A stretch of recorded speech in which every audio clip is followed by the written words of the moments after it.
बिस्मिल्लाहिर्रहमानिर्रहीम अस्सलाम वालेकुम दोस्तों, ਤੁਸੀਂ ਵੇਖ ਰਹੇ ਜੇ ਮੇਰਾ ਸਾਈਵਾਲ ਟੀਵੀ ਤੇ ਮੈਂ ਤੁਹਾਡਾ ਮੇਜ਼ਬਾਨ ਸਾਜਦ ਵਿਰਕ। ਅੱਜ ਜਨਾਬ ਦੋਸਤਾਂ ਵੀਰਾਂ ਵਾਸਤੇ ਜਰਸੀ ਕ੍ਰਾਸ ਵੈਡ ਲੈ ਕੇ ਆਏ ਹਾਂ। ਫਰੈਸ਼ ਉਹਨੇ ਬੱਚਾ ਡਿਲੀਵਰ ਕੀਤਾ ਹੈ। ਪਿੱਛੇ ਜਨਾਬ ਉਹਦੇ ਬੱਚੀ ਬੜਾ ਜਨਾਬ ਕਮਾਲ ਦਾ ਜਾਨਵਰ, ਹੱਥ ਵਾਲੀ ਚੁਆਈ ਵਾਲਾ ਤੇ ਜਨਾਬ ਕ੍ਰਾਸ ਜਾਨਵਰ ਗਰਮੀ ਸਰਦੀ ਦੀ ਜਨਾਬ ਸ਼ਹਿਜ਼ਾਦੀ ਤਸੱਲੀ ਕਰਾਣਾ ਜਨਾਬ।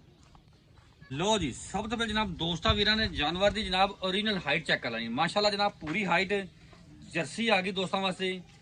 फिर जनाब साहिवाल का हल्का जा क्रॉस कद माशाल्लाह वैट का पूरा सिरों मोनी वच्छी दी जनाब। वारा जनाब ने दूजा डिलीवर किया दोस्तों वीर सामने। मजबूत बॉडी के कद माशाल्लाह फुल वड्डा थन जनाब लगाया मझां वाला। गर्मी की जनाब कोई टेंशन नहीं इनू। गवाल दी जनाब स्पैशलिस्ट फिजिकली कंडीशन जनाब तुम तोड़ फिर चेक करावे तोरी। वच्छी भी जनाब इसी बड़ी कमाल दी। स्लो स्लो तोड़नी ऐस तक जाती। लो जी, फिजिकली कंडीशन जानवर की दोस्तों ने चेक कर लेनी है। जिंदे जान जनाब पूरी वैट दी, पूरी जनाब गवालन कद माशाल्लाह पूरा है। थब्बे जनाब करम वाली लाई खड़ी है। चुआई जनाब हाफ इंच कर ली है। जेर जनाब क्लीयर है। तो रोक बेटा पिया ना, आराम ना जान दे, आराम ना जान दे। बाकी जनाब फिजिकली कंडीशन दोस्तों वीर भरावां के सामने माशाल्लाह बड़ा जनाब कमाल का जानवर आज जनाब सिलेक्ट किया दोस्तों वास्ते। बड़े बेली आते जनाब जर्सी हो तो लाजमी लैके आनी है। जर्सी लैके आए जनाब माशाल्लाह गवालन पूरी कद जनाब पूरा थन जनाब रुक रुक का मझा ना लगा आ करम वाली नूं। मझ की मझ तो जनाब गां की गां।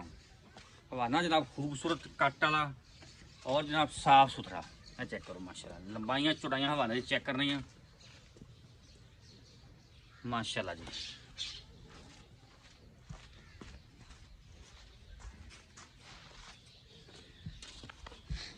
जानवर जनाब हर एंगल तो वेखना तसल्ली करनी है। बाकी जनाब वारा इन्हें दूजा डिलीवर किया जे। पिछे जनाब इन्हें बच्ची जेर जनाब इनकी क्लीयर है। थोड़ी बहुत जनाब चुआई की हुई इनकी। साबका रिकॉर्ड जनाब इनका 23 तो 24 लीटर का। लोकेशन जनाब इनकी पाकपत राबता नंबर 0345 109 93 92। बाकी जनाब डिमांड की गलबात करी दी पक्की ठक्की जी जनाब 6,90,000 रुपये डिमांड इनकी। जिस जनाब वीर दोस्त में समझ आए साढ़े रबता कर सकते। रबता नंबर 0345 109 93 92।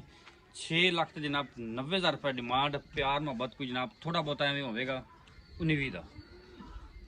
बाकी तसली दोस्तों ने कर लेनी है। वीडियो अच्छी लगे तो वीडियो ने शेयर करना है और जनाब वीडियो ध्यान से आपकी कीमती रहता लाजमी करना है माशाल्लाह।